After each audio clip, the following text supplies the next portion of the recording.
Hey, housewives, come on in. You know the dirty dishes are still in the sink from yesterday and the laundry is still in the basket.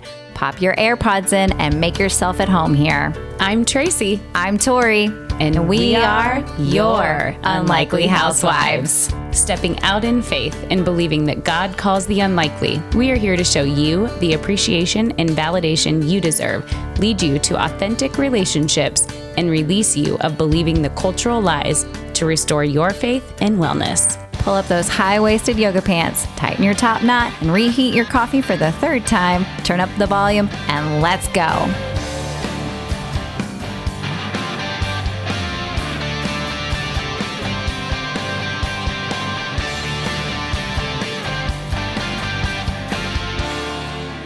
Hey, housewives. Hey, welcome back. Welcome back. We are here, and can we just remind you you're not alone to start off with? I mean, that feels like such a solid, good reminder just to tell you that from the get-go. Yeah. And we have got a great guest that Tracy's going to introduce here to give a perfect example of how and why you are not alone. So. Yes. Well, and I will say before I give the introduction, I just need to, we got to give glory to God where it needs. And I just absolutely love that your name landed in our email inbox of someone to connect with and have on our podcast. It was just a typical, email. Here's a guest opportunity. And as I was reading the email, and I was like, oh my gosh, I feel like I know her. I feel like we've walked through stuff so similar. We started our podcast out of COVID. You've written this book out of the heart of COVID, and just there's so many similarities. And I just love how God aligned us. So let me give you a proper introduction and then we'll chat. Yay. Okay, so this is Jen Thompson. She is a wife, mother of 4, and a popular blogger at Truly Yours, Jen. Her writing is featured in Her View from Home, Scary Mama, and Love What Matters. She also writes monthly columns for Indie's Child Parenting magazine and is a contributor to the best-selling book, So God Made a Mother. Jen and her family live in Nolensville, Tennessee, and she is launching her first book, Return to Jesus. Yay! Thank you so much, and thank you for your kind words too. That really does mean a lot. I know we spoke before, and just listening to your podcast, it feels like such the perfect fit and so God ordained. So I just appreciate you saying that. Thanks for having me on. I'm excited to talk.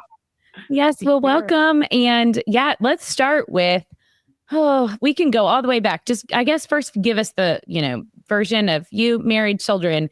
And then we'll jump into how COVID changed all the things. Yeah, absolutely. So I am married to Patrick. We started dating when I was 17. So we're from the same small town in Indiana. And he's loved my life. He's so great. He really is my best friend. I say he's the yin to my yang. Like we balance each other out really well, which is just a huge gift from the Lord. And we have 4 children. Sophia, she's 19. She's at the University of Tennessee in Knoxville. Go Bulls. Just turned 17. Nyla is 15. So she'll be 16 in November. And then Patrick is 12. So he is the lone boy bringing up the rear. And it's fun. But man, this season is full of joy and also filled with what's happening here? So. Yes. Very much so. I think that's how I feel most days is what is going on. Okay. So yes. Well, I was just going to say, even us talking briefly at the very beginning about the mom brain, the mom fog. Oh, yeah. The struggle's real. There's just this mental list that's kind of constantly running. Can I just make you feel good? Yeah. Came to Tori's in my slippers today. Totally didn't. And I'm like, you've got to be kidding me. This is our first day getting our kids back to school after spring break. I packed my bag. I rushed out of the house and I get out of the car and I was like, really? And normally, I mean, you would never know, right? Unless you brought it up.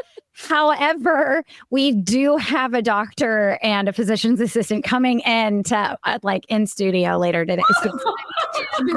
So she's looking when you make these goofy mistakes. Yes. You know what? But everybody everybody's done that at some point or another, whether it's slip on. I remember walking into school once with my pants like inside out and backwards, my yoga Oh, pants. yeah. Mm-hmm. Didn't know until the end of the day. I'm like, oh my goodness. Like I went into the elementary school with my pants inside out and backwards. Okay, Never knew. where are the honest people that go, like, nudge you and go, hey, I just want to let you know your pants are in. Like, I want that person. Tell me there is spinach in my teeth. Could you please? Instead of just like, I know it's an awkward, like, hey, I know you don't know me, but there's spinach in your teeth. I just want to tell you. So you don't walk around with like smiling really big and having, like, tell me that. Yeah. So grateful. 100%. But you know what? At least you're going to be cozy all day. Like you have your slippers on and you're going to be nice and cozy. You brought a solid piece of home with you. And let's be honest, they're my hormone doctors. They know what's going on up in here. So. Anyways, yeah, they're really not surprised. So they're like, this checks. That's exactly right. Okay. That would be a good guess. Yes, it will. So we'll pass that along when we're done. Exactly. I tune in. I'm definitely tuning in. Okay. So, just like the rest of the world, COVID totally threw us off for a loop. Yeah. And you started writing before COVID, like during COVID. When did the writing start for you? So yeah, that's a really good question. I actually started writing. I've always loved to write. Like when I was a little girl at school, and they would say, "What do you want to be when you grow up?" My answer was always an author and an artist. That's what I wanted to do.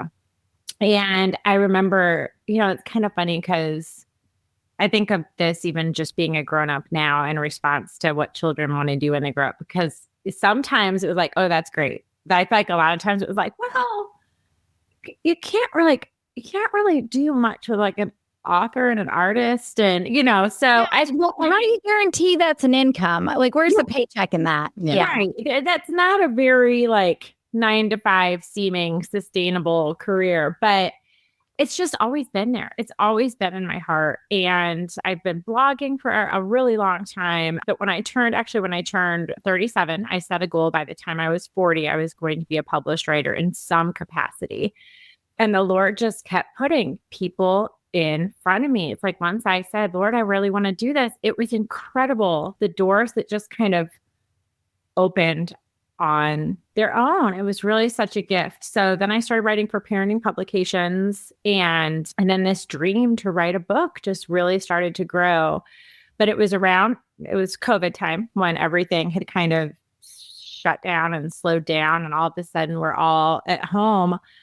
I really, really just dove into my writing at that point. I started to write more for Her View from Home and started the book proposal to try to find an agent. And just in that space, I really just, the return to Jesus became my mantra in that time, I guess would be the best way to put it. I just felt like there was a lot of noise in the world that I was just trying to make sense of. Like, how do so many of us who love Jesus see the world so differently? And I just realized, I was like, I don't need to figure that out. I don't need to worry about any of that. I just need to go to the Lord and look at how Jesus lived and love like Jesus loved and offer grace and serve and be kind and just I realized it doesn't matter. Like, I don't need to worry about all of that. And so that was the start of kind of this return to Jesus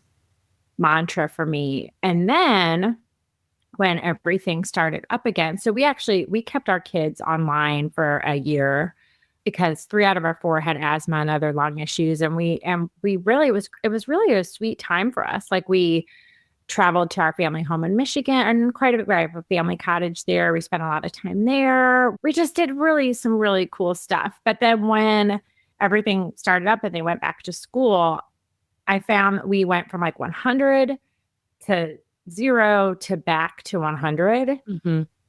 And I was more exhausted than I feel like I ever had been.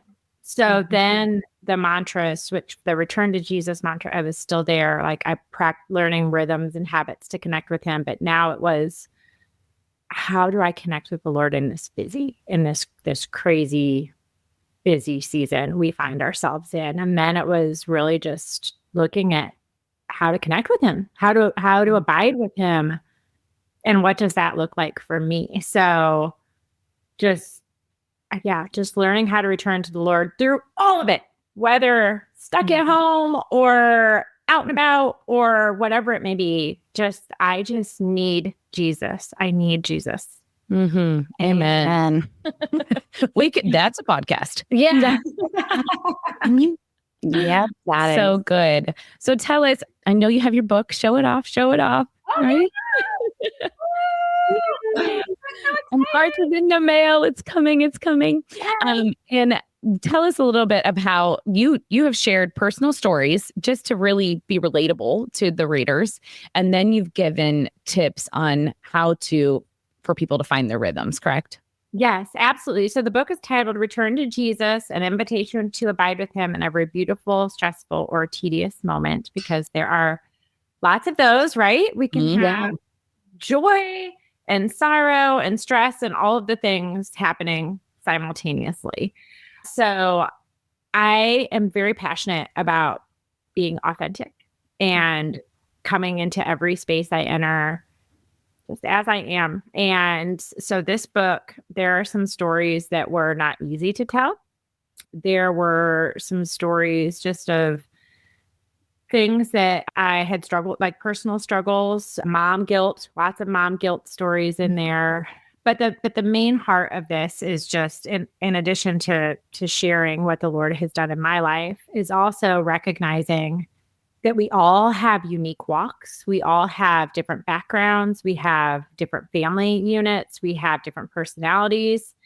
And the Lord is inviting us to meet with him in unique ways, just as we have a unique relationship with him. Mm-hmm. And so a big heart behind this book is helping people to develop the rhythms and habits that work for them where they are now. And also knowing you can let go of things too. Like sometimes things have come to the point where they are good and they serve their purpose. You know, there might be this Bible study that you've done for years and you loved it, but it's just not working anymore. And it's okay you can let go of the good things too. Yeah. So I guess, just really learning how to come to the Lord and ask him, what do you have for me? And what is not mine to carry? And learning how to move into those spaces without guilt, but with like the excitement that this is what the Lord has for me right now. And that's so good. When we moved here, I remember I had the best moms group. I lived in Chicago. That's where my husband and I were, and had our kids. And, you start those groups with the early moms, right? Like all your kids are littles. And I just remember like when we moved here, I was trying to find that. And I was like, just kind of wrestling with, it's so hard to, find that next best thing. And someone told me, they're like, look at each phase as that's just what you needed in that season. Like you getting up from that table and moving allowed God to put someone else in that seat at that table that was needed. They needed that. And now there'll be another seat for you at another table. And that's where you're needed. And I think so many of us women, and especially at our age, we go through this like cycle of if we move on from one thing to the next, we have guilt and we have all this like worry of like, well, this is what I'm supposed to be doing. Not everything is permanent. Like we're supposed to grow. Our relationship with Jesus is supposed to grow and change, and he's going to develop us to the next step and the next thing. And so I love that. And I'm so excited to read your book. I can't wait to get it. Oh, sorry. No, you're good. You're good. I was just saying we just got off interviewing another guest that we're going to be having coming up, but it was something that she said that I wrote down. It's amazing how much you grow and shed.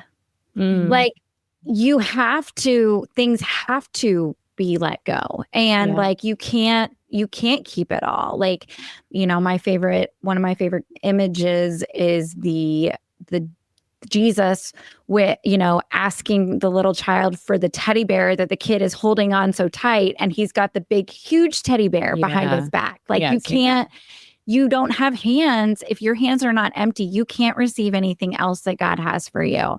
And in the business sense, we're always told good is the enemy of great because you're settling and you can't move forward if you're like, no, this is good.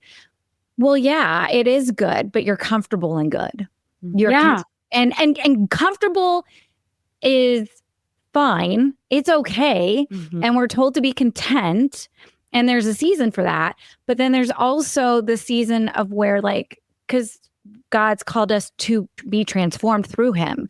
So we're always continuing to grow and always continuing. And it might be a season of wait, but 9 times out of 10, it's going to be a challenging season because that's when we're the closest to him, right? Like that. Absolutely. Well, and I love that you talked about the letting go and being open to that. And even when you talked about moving too, because we moved, to where we live now about 7 years ago. And that was something I was really afraid of. I was like, we're not going to find we had such a great church community. We loved our neighbors. We loved our friends. I thought we were in our forever home.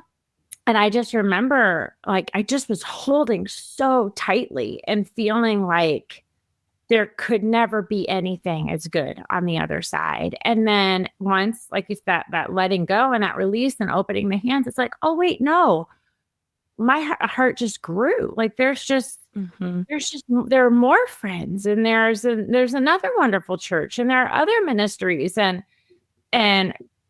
for me, it did take a move like you were talking about to really learn more about what that letting go looks like. But it's such a good lesson for life in general. If we're not willing to go and move and change, I think, we're definitely could be missing out on wonderful gifts from the Lord that he has for us.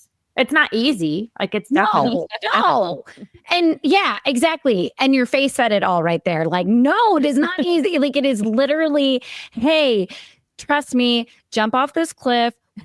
Everything will be fine. Just need you to walk into this room blindly. And you're like, I would really like more details than that. I'm not giving you anything else. If I gave you all the details, you would turn around and walk. Exactly. You like your podcast that was born from you moving. Yes, exactly. Yeah, exactly. But Tracy, and you talking about from moving, I had a fantastic church family. But it's also incredible, the things that, in hindsight, I can see where God was like, do you see why I removed you now? Do you see what I had to take you? These things were becoming idols to you.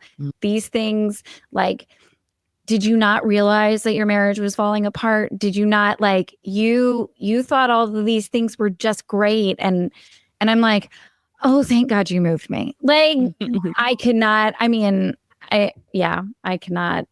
Kansas City is the best thing that ever, besides my husband. I guess I would and the children. Fine. Kansas City, husband, children. It's, no particular order. While guessing. That's so encouraging though. It really is encouraging to think that you don't know what's on the other side. But like you said, for you, it's the best gift you've ever received was there. Yeah. Okay. I know we've got to get to this because this is the season that Tracy is in. And we've talked about this. And I'm still an outsider. I'm not quite in that stage yet of the isolation that comes with teenagers. I see T twice a week. We are voice messaging throughout the week on, these little mini podcasts that we send each other because they turn into 5-minute voice messages. Yeah, exactly. And literally we have responded to each other and go, haven't listened to your voice message, but I'll get back to that. But here in the meantime, this is a quick text. And then I need you to answer this, but I promise I will get back to your voice message. But It's hard to watch and to be the other person that's not in the season. And then when she comes over and I can just see the heaviness and I hear the snippets of the ice, like of things. And I'm just like, I've talked to you all week. I had no idea. Yeah. And, when we talk about how like our children's stories are not our stories to tell, and I'm going to go ahead and null and void that for my own children. Sorry, guys. Mama needs content. You have not being prepared. I know they've already been plotting my murder. It's fine. She watches way too much true crime. Trust no one. But anyways, that being said, is that I do life with her on a daily basis, and she still feels that isolation, and that's not on her. Like that's not on either of us. That's not on either of us. It's just having teens. Yeah. And it's something that you know, when we got your email initially, that was like, there were a few topics that are in your book, and this was the one that just jumped out at me. And I'm like, I want to talk to Jen more about this. You have 4 kids. Obviously, you've walked through it a lot more. We're just in the beginning stages, and it's just something that you just don't understand until you're there. No. And I think it's that way with so much of really everything in life. Like you think like, oh, this is how I'm going to respond if this happens, or this is how I'm going to feel once I get to this spot. And then you get to that spot or that thing happens and you are amazed that it's really not what you thought it was going to be at all. And I definitely feel that with the teen years. And in a lot of ways, it's better than I ever imagined. Myself as a teen, we'll just say I was the wild variety. I like that. Okay. Wait, do you have siblings or not? Yes. So I'm the oldest of 4. You're the oldest of 4. Okay. Yep. Oldest of 4. Yeah. And so, but I was more of like the slamming door teenager, the screaming teenager. So I, in my mind, kind of thought, oh, wow, this is what's coming my way. And that hasn't been my experience. That I know to this point, we haven't had the slamming doors or anything like that. Isn't it funny? Okay. Can I just say that my mom, she tells me this story of when she was misbehaving as a kid, and her mother, so my grandmother, made the comment, and she goes, I hope you have a child that is nothing like you. Like but it's so funny because you think like that was your experience. Like you thought, oh, here it comes. I'm going to relate to the slamming door. I know what I'm going to do with it. But it's almost like you're like, oh my gosh, I have no idea what is simmering in their head. Like what I mean, and I have children that are nothing like me in those aspects. And I'm like, you are so much sneakier than I was. Like, I mean, there's no context for this. This is so different than how it was. Yeah. Yes. Yeah. But absolutely. But I totally like that expectation of like, well, of course I was a teenager once. I know what it's going to be like. Yeah. No, it's not. Like we were saying, you have this vision of what you think the time is going to be like. And then you get there and it's just, in my experience, it's almost always been different than how I imagined. And so like this season is really sweet. Like I am enjoying the kids. We're having great conversations. I'm enjoying what they're doing. And it's just fun to see our relationship develop into something deeper. But on the other hand, there's just a lot that I wasn't anticipating. And it's interesting to hear you say, how you guys, you are immersed in each other's lives. Mm-hmm. And there's still this isolation. I got together with some girlfriends this last weekend and we went out to dinner and we're together all of the time. And we were talking and one of them kind of knows one of the things that's been going on here pretty well, but the other 2 hadn't really heard. And I said, well, I've told you guys about this, right? And they were like, no, you haven't. And I realized what's going on has been going on for months. Mm-hmm. And it just really hit me because I am such a vulnerable person. I share, but it's hard with teenagers because one, I don't want people to judge my kids. I want to make sure that whatever I'm saying is landing on a really safe ear, somebody that loves them, like somebody that loves them deeply. Yeah. It's not going to gossip about them. That's not going to change their opinion about them. That's going to pray for them. That's going to come alongside me and my family. We live in a really small town. So like everybody kind of knows, like not everybody knows everybody, right? Not like, Little House on the Prairie, but still like there's just an awareness. And also I feel like they naturally, just by the state of the world, they don't have any of the privacy that like I grew up with. Like that doesn't exist for them. Mm-hmm. And so it's also trying to navigate that too, because I see even with that, like they are constantly we try to limit screens. We try to limit the things that they have access to. Like our oldest is in college now. She's 19.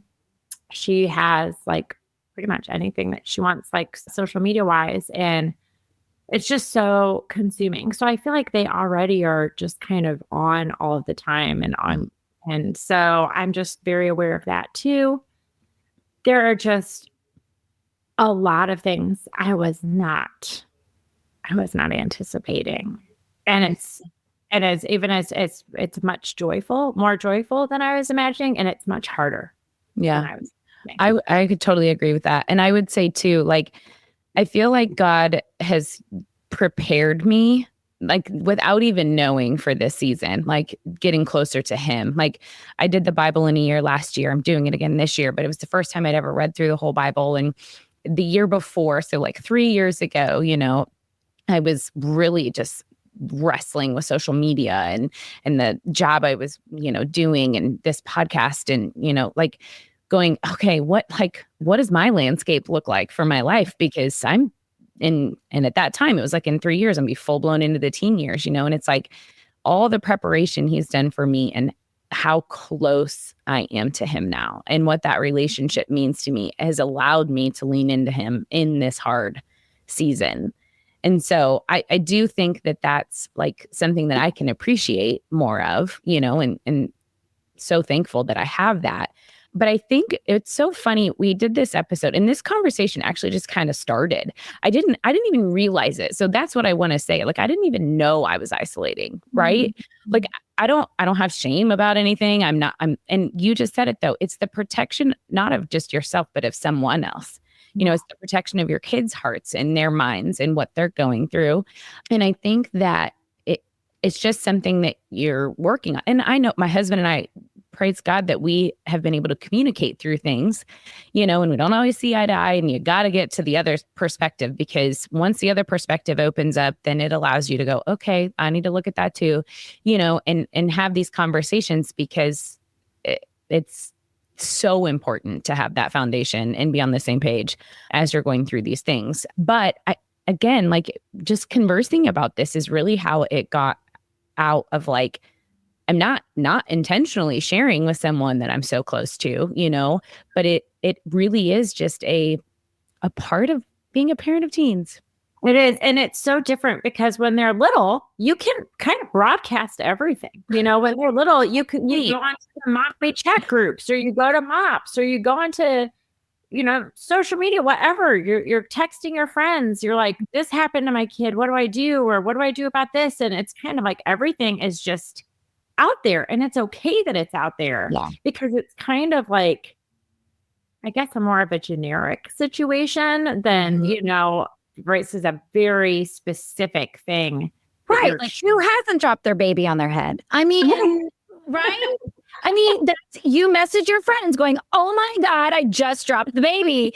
Do I need to go to the emergency room? Like, yes. Or, oh my gosh, I was changing their diaper and pee got in my mouth. You do. These are all things that are like, does this, or even like the diaper? Like, hey, is it supposed to look like this? Like, is this what it's supposed to look like? Like, right. You're sending pictures of what's in the diaper. Like, I don't know. Does this?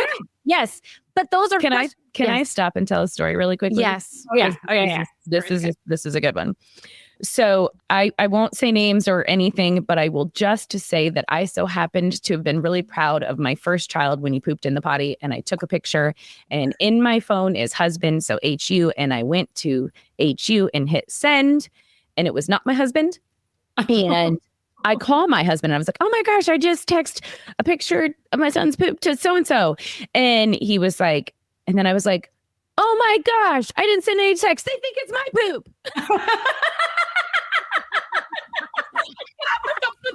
I was like, I'm so sorry. I am potty training. This is what happened. That's one of the greatest stories ever. And she texts back and she's like, oh my gosh, this is funny. that picture without an explanation. Yep, that's a good mom moment right there. That is a great moment. That is like better than sending like the picture, the cute picture to your husband and actually sending it to your mother. Like Right. that is just no caption, no one caption, just a picture. Sorry. We can go back. Yeah, and you're not sending pictures and like you can't. There's just everything it's like there's this extra layer of thought that has to go there's like barriers that are there before you do anything that didn't exist. Yep. When you were little. And well, isn't it too like growing up in the social, we didn't get social media until I was in college, but like I'm so glad high school there were no pictures in high school. Yeah. There were no pictures in high school. Like we're almost at the point now, like, I tell my children, even when they're just face chatting or FaceTiming, I'm like, do not take a picture. Do not take a picture and know that somebody can always take a picture of you. Mm-hmm. Like, make sure that you are clothed when you're talking to, we're talking 4th and 5th graders, but like, don't be just recklessly changing outfits while you're on it's like, you have to remind them that they're like the picture thing. Once it's out there, it's forever out there. And we didn't have that. No. Well, and even with certain social media like Snapchat, they're like, oh, it disappears after a certain amount of time. I'm like, people can take screenshots. Things don't disappear just because you think that you can't find it there anymore. It doesn't mean that people can't still have a way to access that and keep it. And and that's the other thing that I think just with raising teens nowadays that reminds me of is that you just have to be thinking of so many things that parents didn't have to think of. Even like you were saying, like not that long ago, there wasn't also like, how do we help them deal with relationships? How do we help them grow closer to the Lord? How do we teach them? There's also now, how do you keep them safe online? And when is the right time to give them a phone? And when is the right time to give them access to these things? There are so many levels now. Mm-hmm. And I just kind of, like I was saying before, the reason I titled my book Return to Jesus is because I have realized too, yes, this is an isolating season, but as much as I love my children, he loves them so much more. And ultimately they are his. And so every challenging thing they will face in their life, he knows, he's gone before them. And I think one of the hardest things that I have experienced so far with teens is that you can't protect them from things like you could when they were little. You can't rescue them from things like you could when they were little.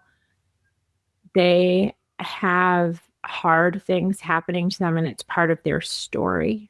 Like, this is part of their story. This is the road that they're walking right now, and the Lord is walking with them. He's holding them. Mm-hmm. Sorry, I'm gonna get my fault. It's so true, Jen. And it's hard. It really is. And it starts young. The 14, 15-year-olds, it starts there. And it's like their last chapter of childhood is that letting go and the turning the page to adulthood. My oldest turns 17 next month. You're going to make me cry. what it is. It's like, this is it. The childhood is gone like that. And it happened so fast. And I remember when the kids were little, I would get frustrated. It's like, oh, it happened so fast. And, just cherish every moment. But when you're in the season where you're taking pictures of things and sending them to people and trying to keep the kids from, sticking their fingers in light sockets, and you just want to sleep, like, you're like, what do you mean this is going fast? And then, and then you're like, what the heck? Like, how is 17 years later? I mean, it's just, it is like the simultaneously slowest and fastest thing that happens. It really, really is. And my husband and I had this conversation last week. We went on spring break and our oldest didn't go for a couple of reasons. And, like another mom, we met him at the restaurant, it was just mutual people, like they had kids, we're all waiting, right, to eat. And we were talking about baseball, of course, because that's one of the reasons my son stayed home. And she's like, oh, we're coming to Kansas City for baseball. My oldest plays, just got into conversation that way. And she said to me, and I said, yeah, we're here without him, blah, blah, blah. And she goes, yep, mama, because life goes on. Like, life just keeps going on. And you got to keep going because there's 3 more behind him that want the same experience and the same, like, family exists, whether you're all or a few of you. Yeah. And then life, it just keeps going. That's the truth. So we're experiencing that now. As I said, our oldest is a freshman at the University of Tennessee. She was here last week for spring break. And it's incredible how we've fallen into this rhythm now, even though it's just her first year, of her coming and going. And when she's here, it's like she's never left. And then when she's gone, we miss her. And then we fall into our new patterns and our new habits and our new rhythms. And we miss her when she's not here. But I think that's a really great way to put it. Like it goes on. And just like with everything in life, how we were talking about at the beginning, like, things are meant to change. They're meant to look new, and it's not always easy. And I think one of the things that I'm really learning as the kids are growing, next year our daughter Amelia is going to be a senior, and we're doing the thing again. Like, we went to visit a college campus the other week, and I thought, I can't believe this is happening again, that we're getting ready to go into her senior year. And I felt this grief because I was just that feeling of, okay, we've got another year, because she wants to go to college. So I'm like, we have another year and so many months. I guess it is. Yeah, year and so many months, and she'll be doing the same. And so I think that part of this season too is also holding the grief and holding the joy and understanding that they go together. They're not mutually exclusive. I was so excited that she loved this college campus, and I am so excited for her future. And I'm looking at her going, I can't believe that we're talking about where you want to go to college. So it's like this excitement and this sadness, and it's okay. It's okay to feel both of those things. And it's also really hard, Yeah. and we also have had multiple vacations now where some of the kids aren't there. And that was a weird thing to get used to. Yeah. Yeah, it definitely was. I have a question for you guys. As somebody who is not there yet, I'm on the cusp of it, per se. But God is our Father in heaven, our Heavenly Father. Do you think that He feels the same about us as He sees us grow up spiritually, like as His children? Do you think that He has this joy of, I am so excited for her and what she, and she's being obedient and going like this, but at the same time, like, but I'm so sad that this is the trial that she has got to go through at the same time, or that this is the way, that there is no other way that this can happen for her. Yeah. Like, it just made me think of, like, we are His children. We are His teenagers. Like, I mean, some of us are more rebellious than I definitely others. think He's got the joy, in watching us. I don't know as much about grief, like. I think that He would see it hurts. It would hurt him to see us go through something. Right. He holds our tears. I mean, and he felt sadness when he was on earth. And like, so I can't imagine that those emotions are like, he wouldn't give those emotions to parents if he didn't feel them himself. Well, I feel like since becoming a parent, at least for me, it has been, it really helped to deepen my relationship with the Lord and with the Father.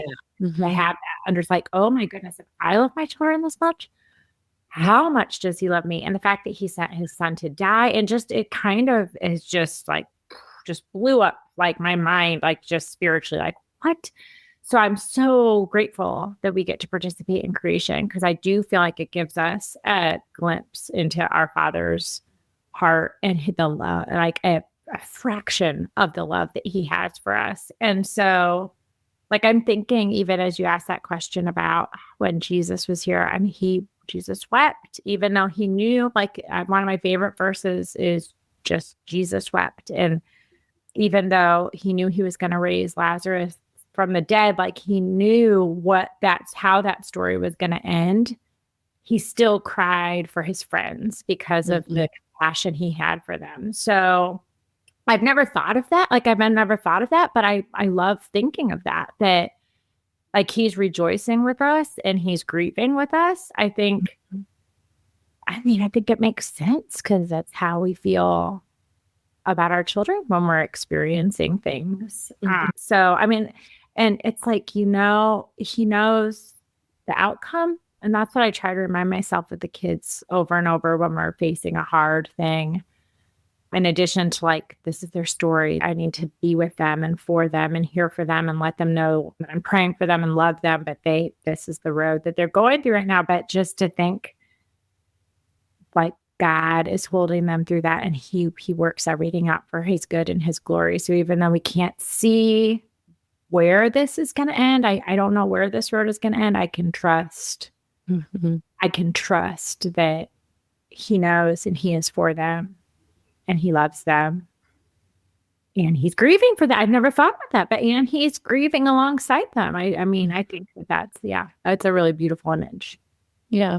Well, and I would imagine too, like, as I was like listening and processing here too, like the grieving as he watches like a prodigal, like, so I would say yes to that then, like, I hadn't thought that out. Like, waiting for all of his children, big or small, to turn to him. And then too, like, going off to college, obviously, like, the void that a child leaves in a house, there's this void, this hole. And I wonder if he feels that in heaven while we're here on earth. Yeah.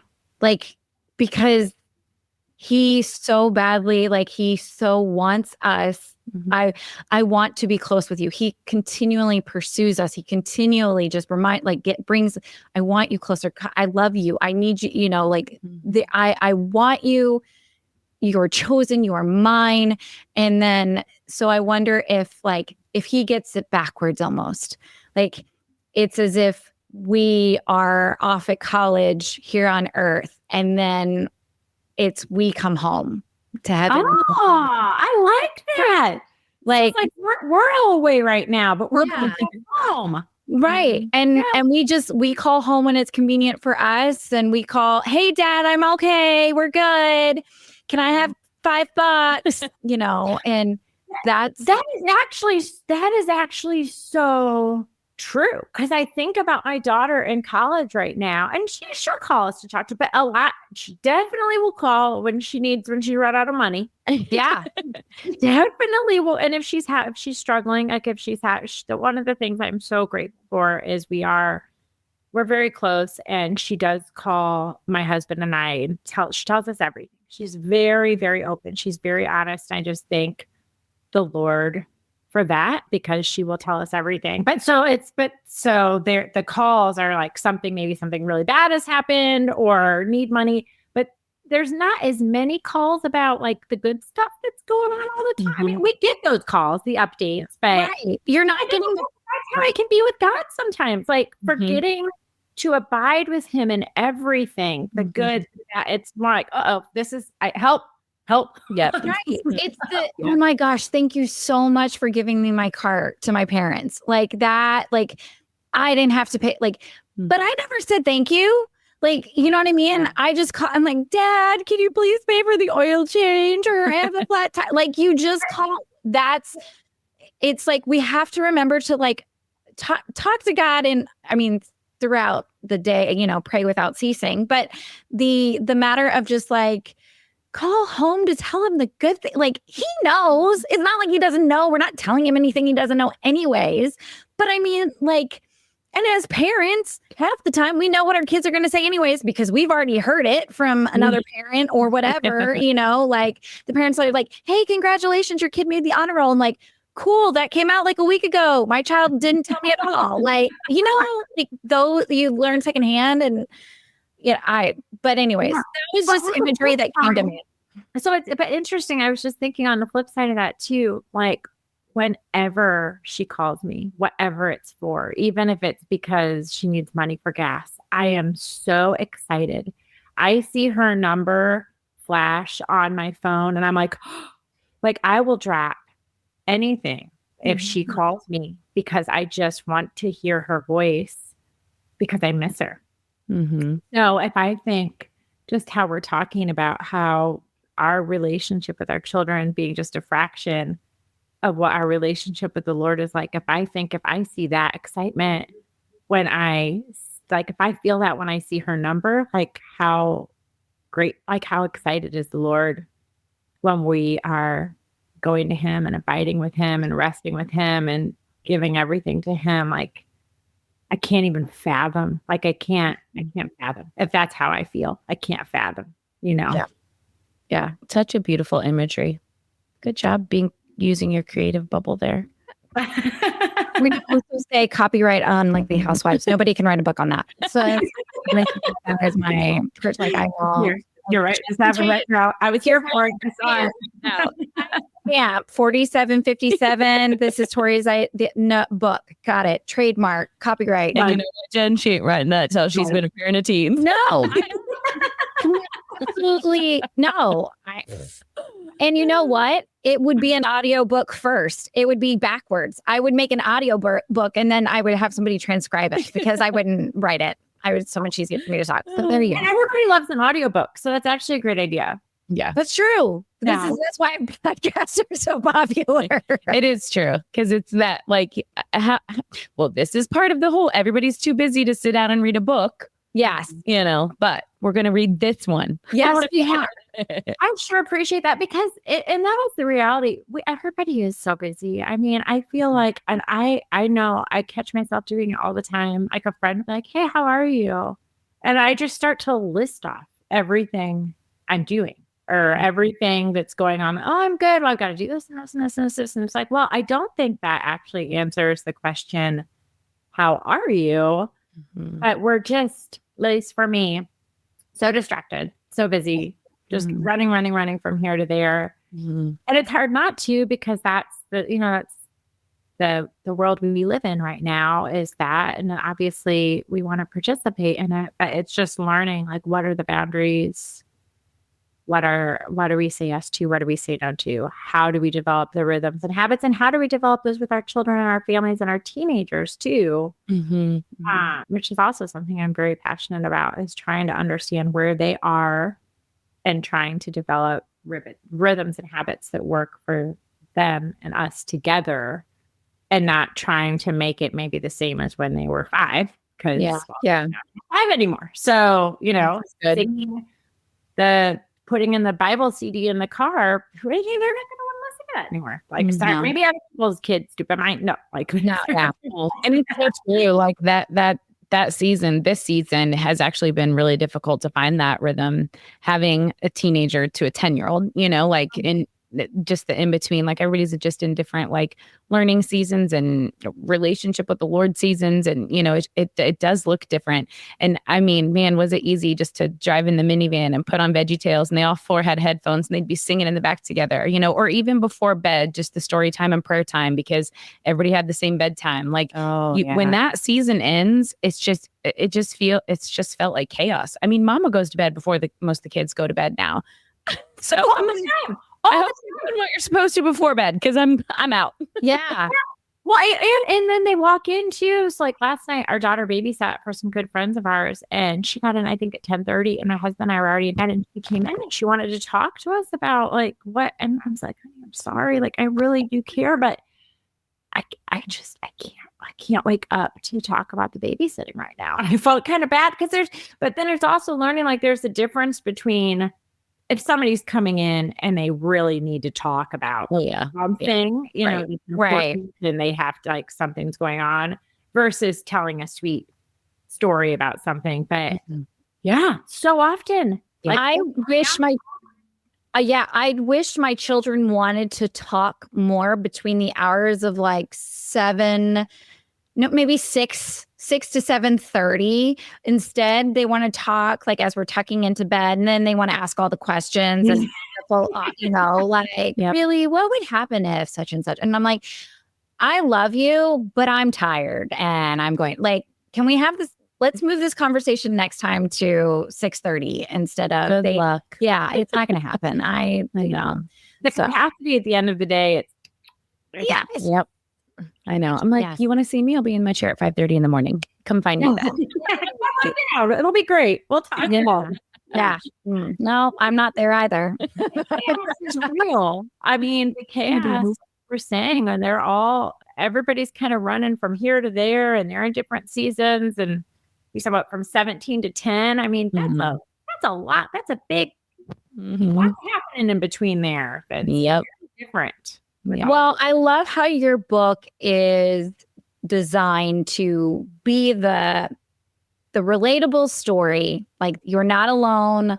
Here's something that I have gone through. Here's some tidbits on, you know, like to reflect and to find your rhythm. And then if you've got 1 minute, if you've got 1 hour over the course of the day, if you can do this, like it is like we need more of those kinds of things that we can custom. Like, I mean, it really wasn't until somebody like, I always felt bad for not having my morning quiet time, you know, like everybody, you know, start your day with Jesus. I'm like, yeah, okay, I know that I should be doing that. And then that's the Christian guilt of like, I didn't sit in my Bible. But like, now I'm like, no, it's okay. Cause I talk to Jesus in the car. Like him and I have a conversation in the car. We talk about this. We talk about that. I do a lot of the talking. He does a lot of listening. But I do find that when I do more listening and less talking, he does, you know, it's more exciting. But anyways, but no, like those things that like work, like you don't have to, it can be little moments. It's just the phone call asking for $5. It's just the phone call, you know, a prayer to God going, please help me find my keys. I really am late and I just need to find my keys. And he's like, all right, here you go. Like those are, I mean, he loves those conversations too. So I love that your book is that way. Well, thank you. I appreciate you saying that. And I love that you mentioned the early morning too, because I actually talk about that in the book. That's been something that's just been a struggle for me throughout all of my faith walk. I have this burning desire to get up super early. Sometimes it works. Sometimes it doesn't work. More oftentimes than not, it hasn't worked over the years. And I would beat myself up. I would. And then I was like, wait a minute. That's not what the Lord wants. Just like with our kids, with my teenagers, anytime they want to meet with me, again, like last night, I did say, let's talk a little more in the morning, but I was just excited that they want to talk to me. And the Lord, regardless of how, when, where, he just wants to meet with us. So I love that you said that about the morning time, because I feel like that's something a lot of Christians can get hung up on. Like it has to be at this time and it has to look this way. Yeah. Like, no, it doesn't. Exactly. It look all kinds of ways. Right. Yes. You just got to find your rhythm. Yes. Find your rhythm. The return to Jesus. And about that way. All right. So Jen, where's the best place for people to buy your book? Is that going to be on your website, Amazon? What? Where's the best? Yep. So it's on my website, jenthompsonauthor.com. It's on Amazon, Barnes & Noble, Christian Books, Target, It's all over the place. Books Million. Yeah. So most retailers that sell books, I believe, you can find it. And it's Return to Jesus. And that's my social. My social is, Truly Yours, Jen. So people can find me there also on Facebook or Instagram. And I would love to connect. So if somebody, we will put all of these links and all of your handles in our show notes and the podcast description so people can find you and just click and add, subscribe, and follow you. And I'll say too, for anyone who's made it this far, come back this summer.